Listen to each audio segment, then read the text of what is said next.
Subscribe to my channel and hit the bell icon so you're notified every time I upload a new video. Hey guys, welcome back to my channel. I'm Sneha Banerjee and today I'm going to talk about this very special book. The name of the book is The Power of Your Subconscious Mind and it's written by Dr. Joseph Murphy. So there are 20 chapters in this book and all these 20 chapters actually deal with really important relatable topics, and I'm not going to discuss all of them obviously, but I'm going to talk about some of the most important topics that I found in this book and I'm going to talk about them in detail. So make sure that you watch this video till the end because I think it's going to be really important and helpful for you. Also, there is this disclaimer that I want to put out, and it's that read this book or watch this video with an open mind. Only then you will be able to absorb most of the information. So the very first chapter of the book says that there is a treasure house inside you, and that treasure house is obviously your subconscious mind, and there is infinite intelligence in your subconscious mind, and there is an abundance of love in your subconscious mind. So if you're wondering that you cannot do something, and if you're actually trying to find a solution to a certain problem, then you have to look inside yourself and you have to look inside your subconscious mind for the solution. It's there inside you. Every question has a solution, and there is this infinite intelligence in your subconscious mind and the power of it that can solve any problem whatsoever. A very good example is given in this book, and that is of the magnetized iron. A piece of iron that is magnetized can actually lift up to 12 times of its weight, and on the other hand, a demagnetized iron cannot do anything. So like that, even human beings are of two types: magnetized people and demagnetized people. Now magnetized people are those who are in touch with their subconscious mind, who understand that there is infinite potential and intelligence in their subconscious mind, and they know how to draw it from there. On the other hand, there are people who do not have any idea about their subconscious mind, and they don't know that they have so much potential inside them, and they do not believe in themselves, and they are the demagnetized people who do not achieve anything. So it's all up to you if you want to be magnetized or not. That is, if you want to be aware of the power that resides in the subconscious mind of yours, and that will make you a person who can achieve anything. Another important point in this book is of affirmative thinking. That is to affirm yourself that you can do anything, that you can achieve any heights you want to. There's a very beautiful paragraph in this book, and in that paragraph it's written that your mind is like a garden, and in this garden, whatever you sow, you're going to reap that. So if you are sowing negative thoughts today, then you're going to reap negative results as well. But on the other hand, if you're sowing positive thoughts that you're going to do great in your life, then eventually you're going to do great in your life as well. Now obviously there's hard work. You have to work hard to achieve success, but is hard work the only thing? For example, there are a lot of people who are working hard, but is everyone successful? Not really. So working hard is only the 80% of it. 20% is about making yourself aware of the power that resides in your subconscious mind. So only then you will be able to give your 100% to whatever you are doing. So you have to work hard and be aware of your subconscious mind and keep drawing potential from the infinite intelligence that resides in your subconscious mind. There's also a very important point in this book, and it's about dreaming whatever you want to achieve. So if you watch interviews of successful people, or if you listen to podcasts of successful people, then you will understand that all of them used to visualize themselves as successful people, that they used to daydream. Now daydream is about when you sit down and think and visualize yourself being successful. That is, if you want to be the CEO of a company, you visualize yourself sitting in that chair of the CEO.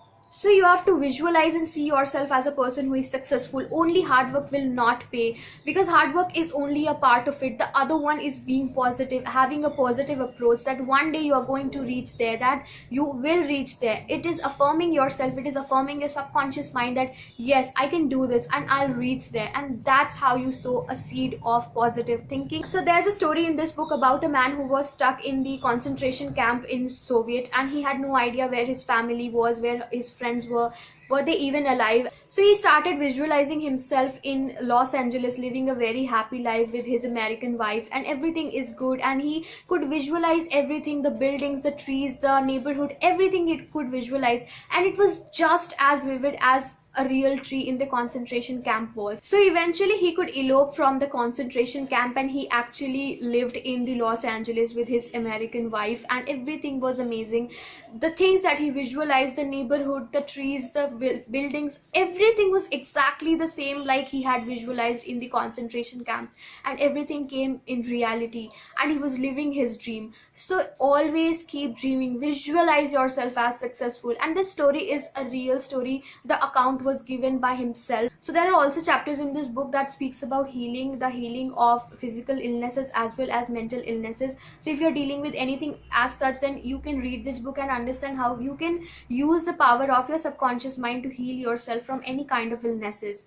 So there's also a chapter that completely is dedicated to wealth and success. The chapter tells you about the wrong approach that you have towards wealth and success, and if you actually apply the techniques that are given in this book, then maybe there are chances that you will be able to get over the financial issues that you have, since there are also some real life examples given in this book that will keep you motivated to keep practicing the techniques that are given in the book. There's also a chapter in this book that tells you about how scientists use their subconscious mind to transform their ideas into reality. And there are many examples in this book about some of the renowned scientists and how they use their subconscious mind. So it is going to be amazing if you read that, and how they actually applied the practices and techniques and drew so much of potential and intelligence from their subconscious mind and used it to find solutions to their problem and come out of a mental block. Another chapter is there about sleep and our approach towards sleep. Usually we see that after a long day we are tired and we go to sleep, and we think that instantly we completely switch it off, we switch our brain off and we sleep. But that is not really true. Our conscious mind basically sleeps, but our subconscious mind is always awake. It's working 24/7, 365 days. The subconscious mind takes care that you are still breathing, that your heart is pumping blood, and that your body is functioning properly. The food that you had in your dinner, it is getting digested properly or not. Everything is taken care by the subconscious mind. So if you're aware of the potential of a subconscious mind, and if you are in touch with it, then all the functions will be done properly. And that is why sleep is very important for us, because in that time our conscious mind never intrudes. It never interferes in the functioning of the subconscious mind. Just before you fall asleep is the time when you think about all the positive things. It is the time to actually sow the seed of the things that you want to achieve. You have to affirm yourself that you will achieve this, that whatever you want to achieve is there seeking you. It belongs to you, and one day it will be there with you. Another very important chapter in this book is about happiness and how you can achieve it. Now, happiness is something that you have to desire sincerely from your heart. If deep down you're thinking that you can never be happy, you will never be happy, because happiness is a state of mind, as you have already heard a lot of times before. And that is true. You have to sincerely desire happiness. You have to attract it towards yourself by your affirmative thinking. You have to tell yourself constantly that you will be happy, that you choose to be happy today, and you will be able to sow this seed of positive thinking of happiness in your subconscious mind, and you will eventually be happy. Now obviously achieving a certain goal will make you happy, but that happiness is going to be temporary, because you will set another goal for you, and then you will wait yourself to achieve that goal. Only then you will be happy. It doesn't work like that. It works in a way that it is a constant process. Happiness is a constant choice that you choose every morning and every night. So these were only a few topics that I could actually cover from this book, and there are so many other topics as well that is still left for me to cover, and I want you to read the book. Only then you will be able to understand it in absolute depth.